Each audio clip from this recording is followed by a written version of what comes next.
ముఖ్యంగా విజయనగరం జిల్లాలో వెనకబడి ఉండేటువంటి సామాజిక వర్గంలో ముఖ్యంగా ఈ యొక్క కొప్పలవెల్లమ్మ సామాజిక వర్గం ఒకటి.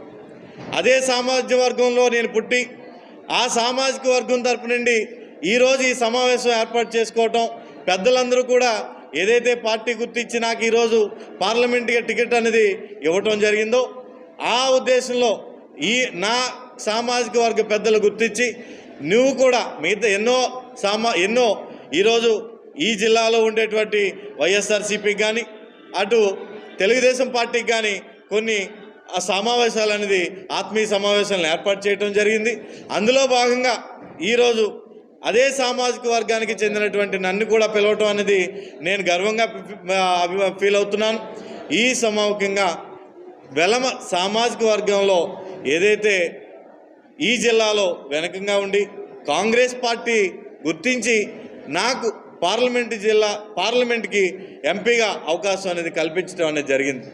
జిల్లాలో ఉండేటటువంటి మన జిల్లాలో రాజకీయంగా అలాగే ఆర్థికంగా వెనుకబడి ఉన్నప్పటికీ కూడా గుర్తించి ముందుకు రావటం అనేది ఈ బొబ్బుల శ్రేణిగా నేను రావటం అనేది జరిగింది. ప్రధాన సమస్యలు ఏంటంటే ఇరిగేషన్ ప్రాజెక్టులు.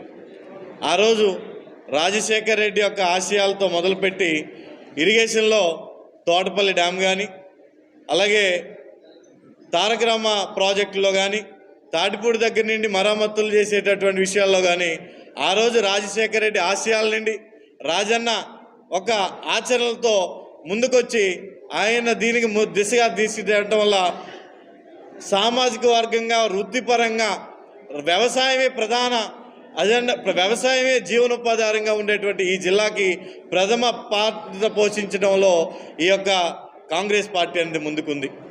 అలాగే విద్యలో వచ్చేసరికి రాజశేఖర్ రెడ్డి ఆ రోజు ఏదైతే హయ్యర్ ఎడ్యుకేషన్ సంబంధించి ప్రతి ఒక్కరికి కూడా 2004లో గవర్నమెంట్ ప్రారంభమైన తర్వాత ఆయన ఆశయాలని ఆలోచనలకి ఆచరణకి 2007లో ప్రారంభమైంది.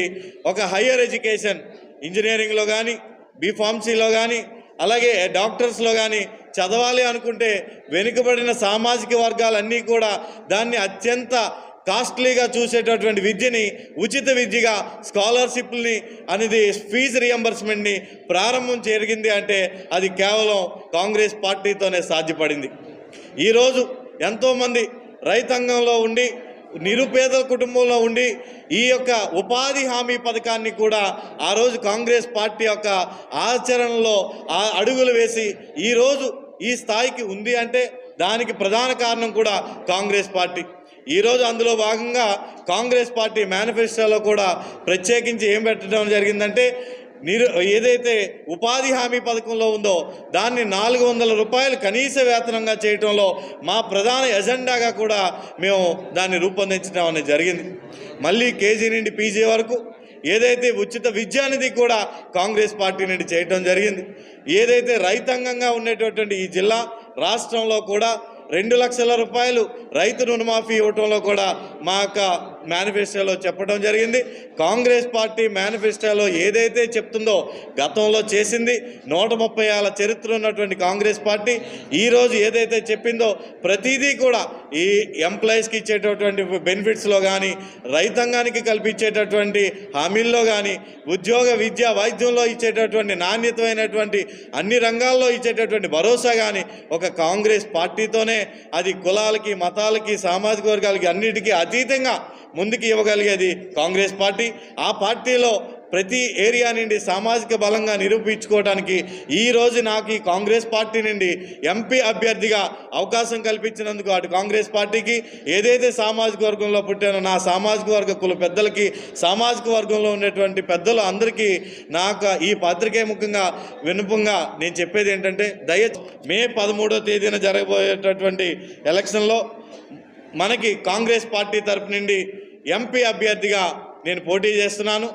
నా యొక్క బ్యాలెట్లో నా నమూనాలో 4వ నెంబర్ అనేది నాకు కేటాయించడం జరిగింది. దానిపైన హస్తం గుర్తుపై ఓటు వేసి ఏదైతే ఈ యొక్క మీ యంగెస్ట్ ఈ 34 సంవత్సరాల్లో ఈ సామాజిక వర్గం నుండి పోటీ చేయడంలో బహుశా నేనే మొదట నేను అనుకోవడం అనేది జరుగుతుంది.